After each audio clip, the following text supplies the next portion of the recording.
Hello student, मैं जितेश जोगी फिर से लेके आया हूँ अपनी चैप्टर 5 की ये फर्स्ट क्लास है।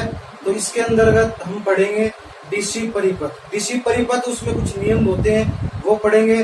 तो मैं आप सभी लोगों का स्वागत करता हूँ यूट्यूब चैनल पे। और आज हम पढ़ रहे हैं डीसी परिपथ चैप्टर 4। तो इसके अंदर हम पढ़ेंगे कि डीसी परिपथ के अंदर जितने भी अपने परिपथ बनते हैं क्या क्या काम में आते हैं उसके बारे में पढ़ेंगे। तो मैं स्टार्ट करता हूँ डीसी परिपथ। तो अपना टॉपिक मैंने लिख दिया है, चैप्टर का नाम लिख दिया है DC circuit and related law. तो सबसे पहले मैं आपको इसका इंट्रोडक्शन देता हूँ क्या क्या होता है। देखो, सबसे पहले हमने पिछले चैप्टर में पढ़ा था कि जो विद्युत धारा होती है वो दो प्रकार की होती है। एक नंबर तो होती है कौन सी, एसी, और नंबर 2 होती है डीसी। ठीक है। तो जो एसी विद्युत धारा पे जो परिपथ काम करते हैं उसे बोलते हैं एसी परिपथ, और जो परिपथ डीसी पे काम करेंगे उसे बोलते हैं डीसी परिपथ। दूसरी बात करूं तो मैं, अगर देखो मैंने परिभाषा दी थी कि एक ही दिशा में कार्य करने वाली विद्युत धारा उसे कहते हैं डीसी परिपथ। और डीसी परिपथ इसी से के मान से ज्ञात कर सकते हैं कि डीसी धारा पे काम करने वाले परिपथ का नाम पड़ गया डीसी परिपथ। अब जो परिपथ इनके अंदर इंपॉर्टेंट मान होता है वो होता है प्रतिरोध का मान। किसका मान होता है? प्रतिरोध का, जिसे बोलते हैं रेजिस्टेंस, और हिंदी में बोलते हैं परिपथ, सॉरी प्रतिरोध रेजिस्टेंस। अब देखो, आवेश प्रवाह की दर को विद्युत धारा कहते हैं। आवेश प्रवाह की दर को तो कहते हैं विद्युत धारा, और जो एसी पे काम करते हैं उसे एसी विद्युत धारा, डीसी पे डीसी विद्युत धारा। अब रेजिस्टेंस, अगर प्रतिरोध की बात करें तो प्रतिरोध का हम देंगे क्या होता है कि आवेश प्रवाह में उत्पन्न बाधा को कहते हैं प्रतिरोध, रेजिस्टेंस। और रेजिस्टेंस होता है उसको लिखा जाता है किससे? कैपिटल आर से। किससे लिखते हैं? कैपिटल आर से। और इसका जो मात्रक होता है वो होता है ओम। क्या होता है? ओम। आगे हम पढ़ेंगे लॉ में कि ओम का नियम क्या होता है, ओम का नियम किसने दिया था, किस प्रकार होता है, कैसे सोल्व करते हैं, कैसे इसकी जो सूत्र होते हैं वो होते हैं। तो इसको लिखते हैं आर से, और इसका मात्रक होता है ओम। और ओम को जो लिखने का तरीका वो होता है ये ओम का मात्रक है। ठीक है, ये होगा रेजिस्टेंस। अब रेजिस्टेंस का जो मान है, जो उसकी मापने की सीमाएं हैं, वो किस किस से करते हैं? जैसे व्हीट स्टोन ब्रिज से कर दी, व्हीट स्टोन ब्रिज, या फिर मैं कह दूं मल्टीमीटर के द्वारा भी कर सकते हैं, मल्टीमीटर। या फिर मैं कह दूं जो पोस्ट ऑफिस बॉक्स है उससे भी हो सकता है, पोस्ट ऑफिस बॉक्स। तो ये इंट्रो था, ये मैंने आपको दे दिया। अब इसके बाद में जो है वो हम पढ़ रहे हैं। सबसे पहला अपना टॉपिक आता है विद्युत परिपथ। क्या होता है वो सुनिए। तो देखो, मैंने सबसे पहला टॉपिक लिया अपना विद्युत परिपथ, इलेक्ट्रिक सर्किट। अब इलेक्ट्रिक सर्किट क्या कहते हैं नोट कर सकते हैं, मैंने परिभाषा लिख दी है कि विद्युत धारा प्रवाह के लिए, विद्युत धारा के प्रवाह के लिए तैयार किया गया बंद एवं पूर्ण मार्ग विद्युत परिपथ कहलाता है। तो दोबारा सुनो, विद्युत प्रवाह के लिए तैयार किया गया बंद एवं पूर्ण मार्ग विद्युत परिपथ कहलाता है। और जो हमने वैद्युतिक अवयव, वैद्युतिक घटकों की जो बात की थी वो कौन से होते हैं? प्रतिरोधक होता है, प्रेरक होता है, और संधारित्र होता है। अब विद्युत परिपथ है वो कई प्रकार के होते हैं अपने सिलेबस में, जैसे श्रेणी परिपथ है, समांतर परिपथ है, मिश्रित परिपथ है। ये क्या क्या होते हैं मैं आपको बताता हूं, ध्यान से देखिए।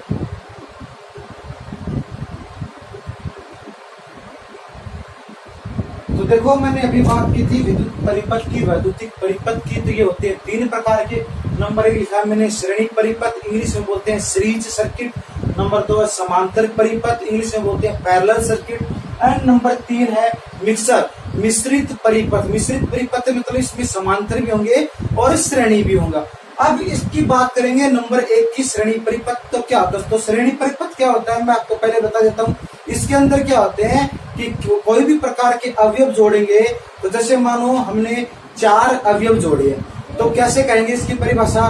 किसी प्रथम अवयव का दूसरा सिरा दूसरे अवयव के पहले सिरे से, और दूसरे अवयव का दूसरा सिरा तीसरे अवयव के पहले सिरे से, और तीसरे अवयव का दूसरा सिरा चौथे अवयव के पहले सिरे से। तो ये हो गया श्रेणी परिपथ। होता क्या है मैं आपको लिख के बताता हूं, तो ध्यान से देखिए।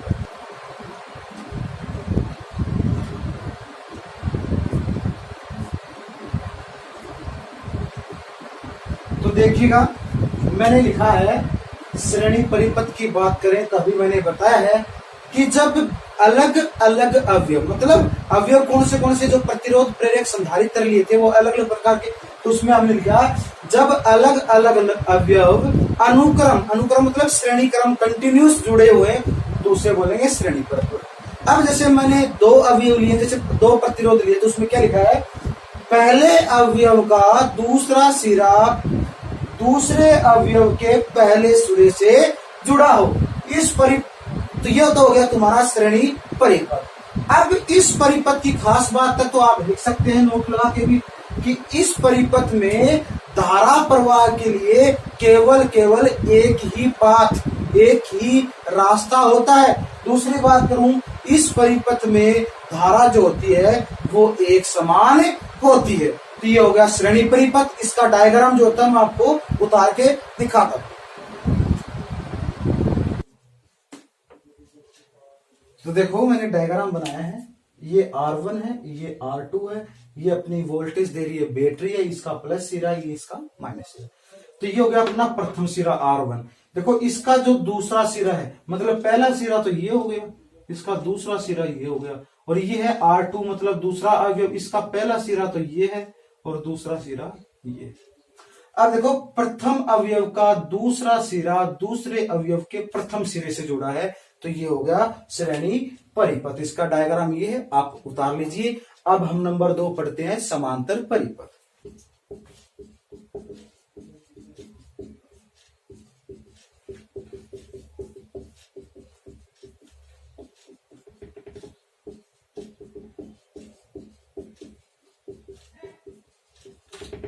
तो देखिए मैंने लिखा है समांतर परिपथ, जिसे इसे बोलते हैं पैरेलल सर्किट।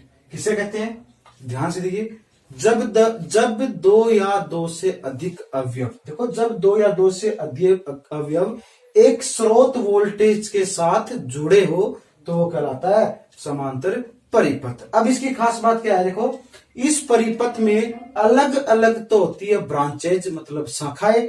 नेक्स्ट है इस परिपथ में वोल्टेज जो होती है वो एक समान होती है। नेक्स्ट है इसका प्रयोग है वो आप देख सकते हो, जो घरों में हम वायरिंग करते हैं उसके अंदर कौन सी वायरिंग है, समांतर परिपथ वाली। तो समांतर वायरिंग हेतु घरों में किया जाता है। अब इसका जो डायग्राम है वो आप गौर से देखिए।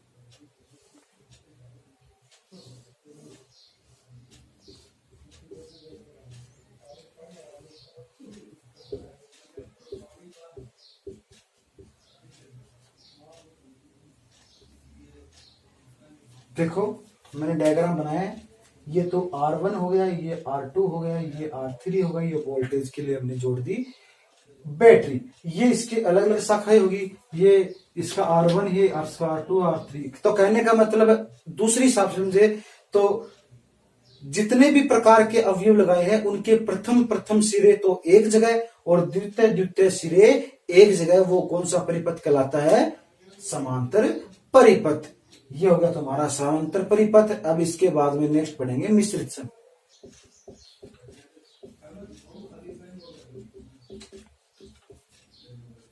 तो देखिए ये होगा तुम्हारा मिश्रित परिपथ, जिसे बोलते हैं श्रेणी समांतर परिपथ।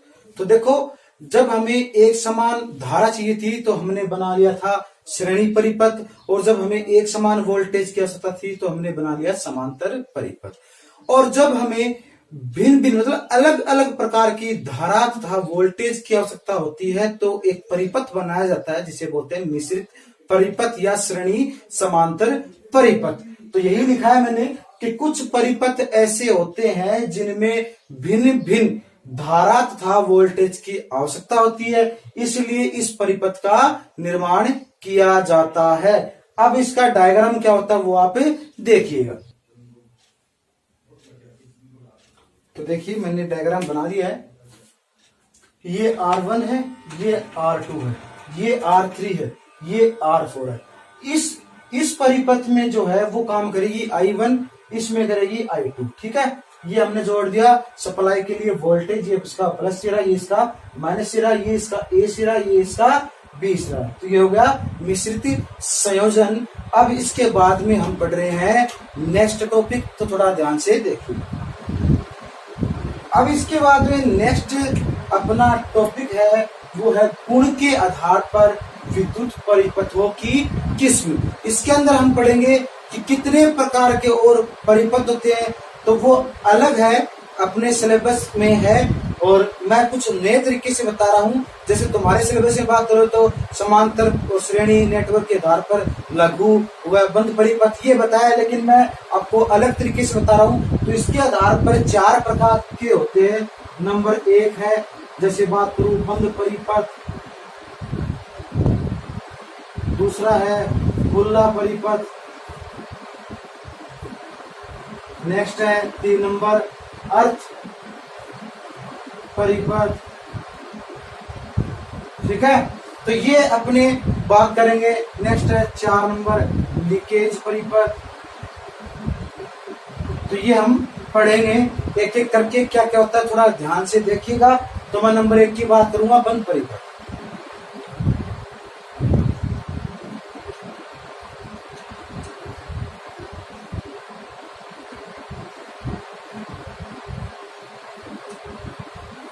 तो देखो मैंने नंबर 1 लिख दिया है बंद परिपथ और नंबर 2 अपना खुला परिपथ। अब नंबर 1 है बंद परिपथ, किसे कहते हैं, थोड़ा ध्यान से देखिएगा।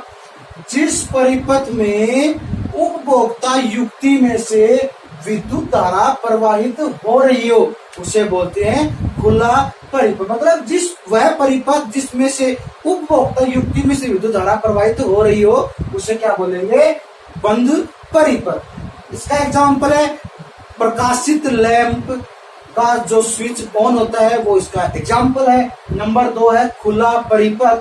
खुला परिपथ की बात करूं मैं, वह परिपथ जिसमें से विद्युत धारा प्रवाहित नहीं हो रही हो, मतलब विद्युत धारा जो है प्रवाहित नहीं होती है और जिसका प्रतिरोध अनंत होता है। ये याद रखने की बात है कि जो खुला परिपथ है उसका प्रतिरोध होता है, कितना होता है, अनंत होता है। तो उस परिपथ को क्या बोलते हैं, खुला परिपथ। इसका एग्जाम्पल है लोड रहित जनरेटर ये की बात है। अब इसमें एक नोट लगाया, तो थोड़ा ध्यान से देखिए, क्वेश्चन भी बनता है कि इस परिपथ में विद्युत धारा प्रवाह का जो मान होता है वो 0 होता है, 0 होता है। तो ये हो गए बंद परिपथ, खुला परिपथ। अब अपना नेक्स्ट है अर्थ और लीकेज।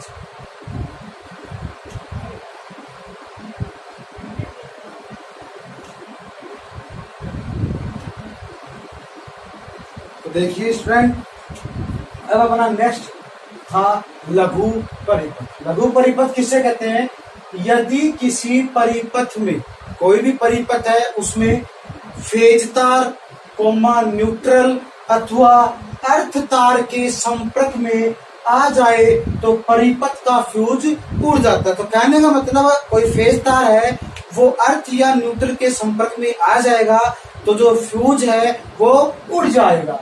तो उसमें से क्या होगा, विद्युत धारा का जो प्रवाह है वो रुक जाएगा, समाप्त हो जाएगा। तो ऐसा परिपथ कहलाता है लघु परिपथ। अब नंबर लास्ट है अपना लीकेज परिपथ। लीकेज परिपथ से क्या समझते हैं, तो सुनो, यदि किसी परिपथ में फेज तार जो होता है वो उपकरण की बॉडी पर या नम दीवार पर या कंड्यूट पाइप कौन सी, लोहे की, या अर्थ तार या न्यूट्रल लाइन को स्पर्श कर लेता है तो विद्युत धारा का कुछ अंश युक्ति में पहुंच नहीं पाता है, तो ऐसा परिपथ कहलाता है लीकेज परिपथ।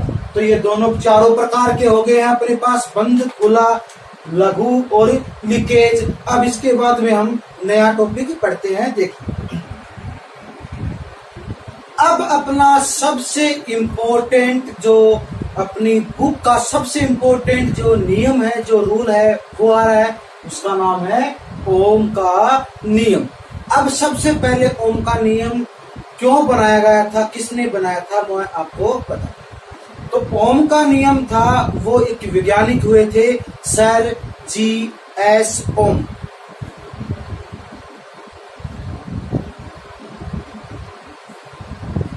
GS, sir George Simon, George Simon, Simon Ohm, full form इसकी है जॉर्ज साइमन ओम। इन्होंने सन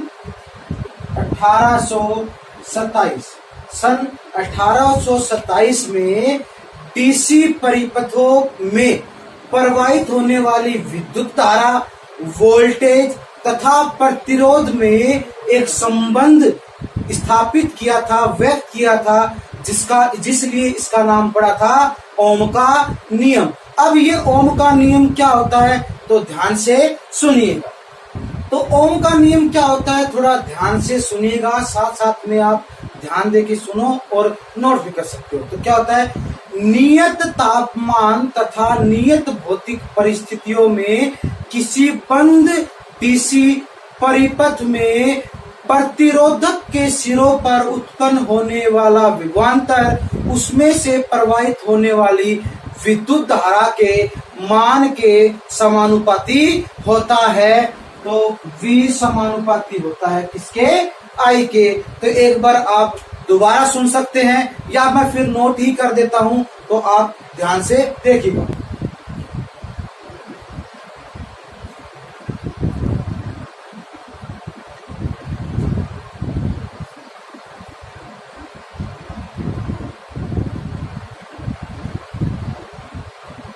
देखो ध्यान से देखना, मैंने लिखा है कि नियत तापमान मतलब उसका तापमान भी क्या होना चाहिए, नियत होना चाहिए, और नियत भौतिक परिस्थितियों, उसकी जो परिस्थिति है वो भी क्या होनी चाहिए, भौतिक परिस्थिति होनी चाहिए, नियत होनी चाहिए, में किसी बंद डीसी परिपथ में किसी प्रतिरोधक के सिरों पर उत्पन्न होने वाला विभवांतर उसमें से प्रवाहित होने वाली विद्युत धारा के समानुपाती या अनुक्रमानुपाती होता है। और सूत्र लिखा है मैंने V समानुपाती I है, तो V बराबर हमने लिखा IR, R इसमें क्या है, कांस्टेंट या मैं बोल दूं प्रतिरोध। तो दोबारा सुनो, नियत तापमान तथा नियत भौतिक परिस्थितियों में किसी बंद डीसी परिपथ में किसी प्रतिरोधक के सिरों पर उत्पन्न होने वाला विभवांतर उसमें से प्रवाहित विद्युत धारा के समानुपाती या अनुक्रमानुपाती होता है। इसका सूत्र होता है V बराबर IR, और V बराबर IR है वो आप एक ट्रायंगल या त्रिभुज से भी समझ सकते हैं, जिसके द्वारा आप वोल्टेज या विद्युत धारा या प्रतिरोध का मान ज्ञात कर सकते हैं। तो वो क्या होता है देखिएगा, हम बना रहा हूं। तो देखो एक त्रिभुज बनाया है, त्रिभुज को हमने 3 भागों में और बांट लिया। ऊपर वाला है V, उसके नीचे वाला है फर्स्ट I और दूसरा है R।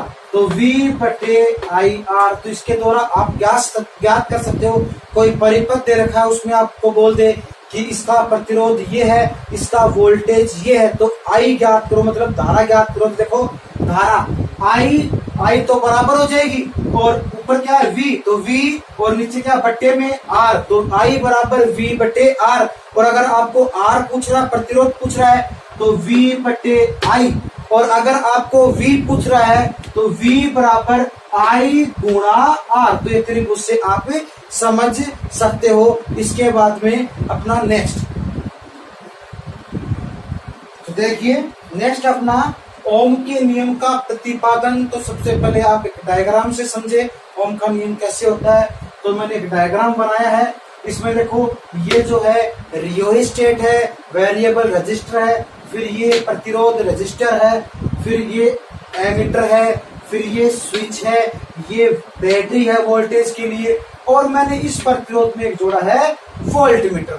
तो ये हो गया इसका डायग्राम। तो ये आपको प्रैक्टिकल में भी बहुत काम आने वाली बातें हैं। अब इसके बाद में ओम का नियम का जो अनुप्रयोग हम कहाँ करते हैं, तो अनुप्रयोग लिखा है मैंने। तो ओम का नियम का जो अनुप्रयोग है वो किसी भी परिपथ में प्रतिरोध, धारा, वोल्टेज इत्यादि ज्ञात करने के लिए कार्य में लिया जाता है। नेक्स्ट मैंने एक नोट लगाया है, वो ध्यान देने के लिए बातें हैं कि यह नियम केवल धात्विक चालकों के लिए ही सत्य सिद्ध होता है। तो ये होगा तुम्हारा ओम का नियम का प्रतिपादन। इसके बाद में अपना नेक्स्ट टॉपिक। अब अपना नेक्स्ट टॉपिक आता है इंपॉर्टेंट, वो है किरचॉफ के नियम। तो किरचॉफ के नियम क्या होते हैं पहले मैं आपको बताता हूँ। एक वैज्ञानिक हुए थे जिनका नाम था किरचॉफ। उन्होंने दो नियम बनाए थे। एक तो नियम था विद्युत धारा का नियम,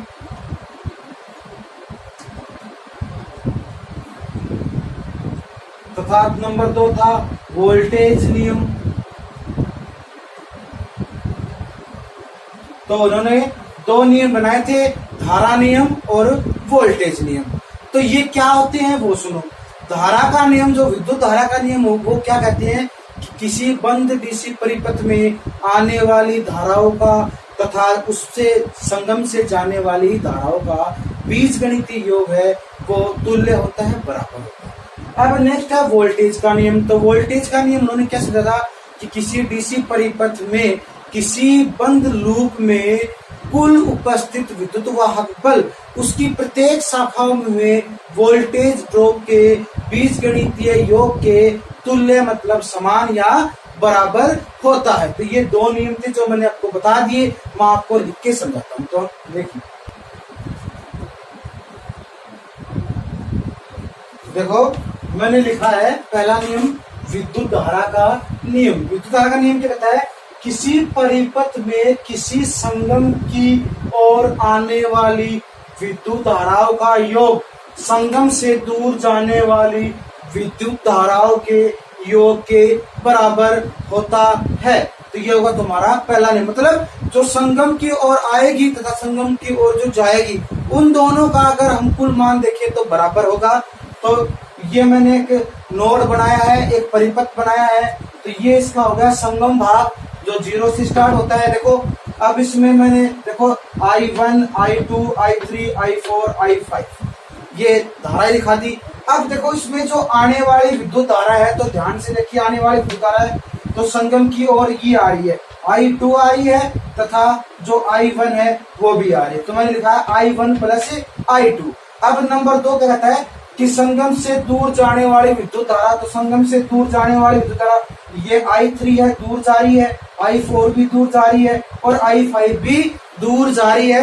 तो अपना सूत्र बन गया I1 प्लस I2 बराबर हो गया I3 plus I4 plus I5। ये हो गया अपना किरचॉफ का धारा नियम। अब नंबर 2,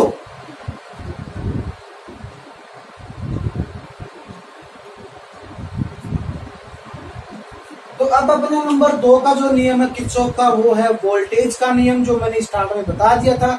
तो आप नोट कर सकते हैं, किसी बंद डीसी परिपथ के किसी बल में आरोपित ईएमएफ मतलब विद्युत वाहक बल का बीजगणितीय योग उस लूप की प्रत्येक शाखा में हुए वोल्टेज ड्रॉपों के बीजगणितीय योग के तुल्य होता है। तो इसमें मैंने सूत्र लगाया है सिग्मा ई बराबर सिग्मा आई आर। और देखो ई क्या है, विद्युत वाहक बल मतलब वोल्टेज। तो मैंने चेंज कर दिया ओम के नियम से, सिग्मा वी बराबर सिग्मा आई आर। तो ये हो गया वोल्टेज का नियम। अब ये आप चित्र से भी समझ सकते हो, तो ध्यान से देखिए।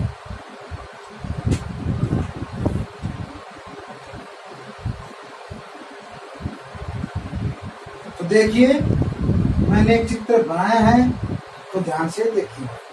ये चित्र है, मैंने इसमें जोड़ा है, ध्यान से देखें।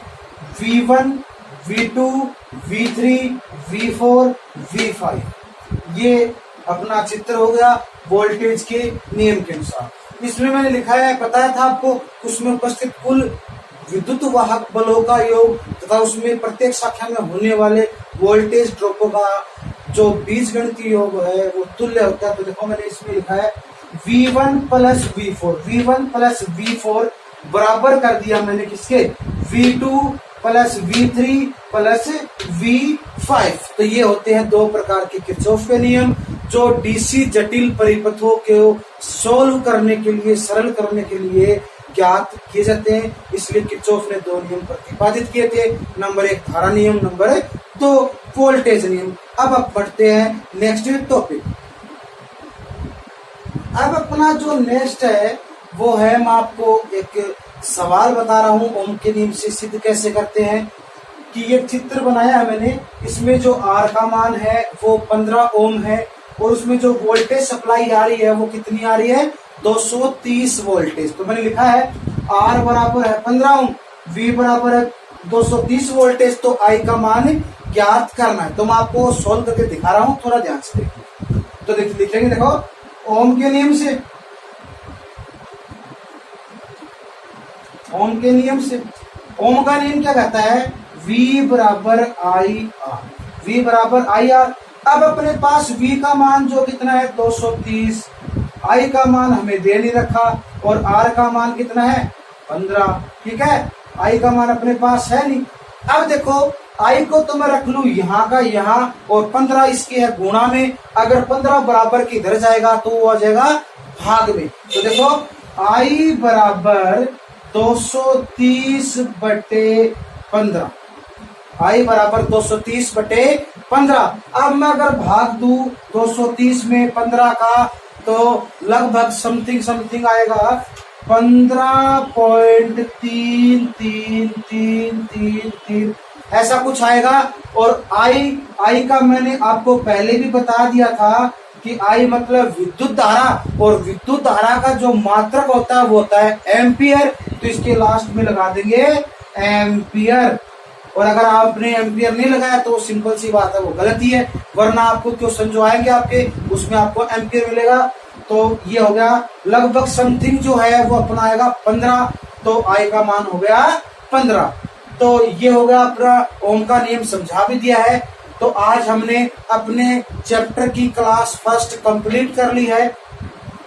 अब इसके बाद में अपना जो नेक्स्ट क्लास आएगी इसी चैप्टर की क्लास 2 आएगी, उसमें हम पढ़ेंगे प्रतिरोध के बारे में, प्रतिरोध के नियम के बारे में, चालकता है, विशिष्ट चालक, इन सब के बारे में पढ़ेंगे। कार्बन प्रतिरोध है वो सारणी भी आपको सिंपल तरीके से याद करनी समझाएंगे।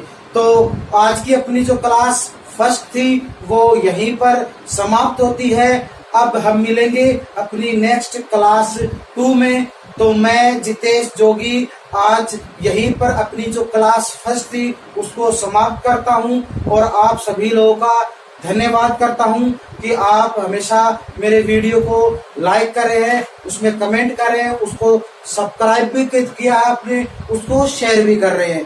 तो आप सभी लोगों का धन्यवाद। आप मेरा उत्साह ऐसे ही बढ़ाते रहे, जिससे मैं आपको नए नए वीडियो अच्छी तरह से समझाता रहूंगा। तो मैं जितेश जोगी अपनी क्लास यही समाप्त करके आप सभी लोगों का धन्यवाद करता हूं, शुक्रिया करता हूं। Thank you very much, bye. अब मिलेंगे अपनी क्लास से।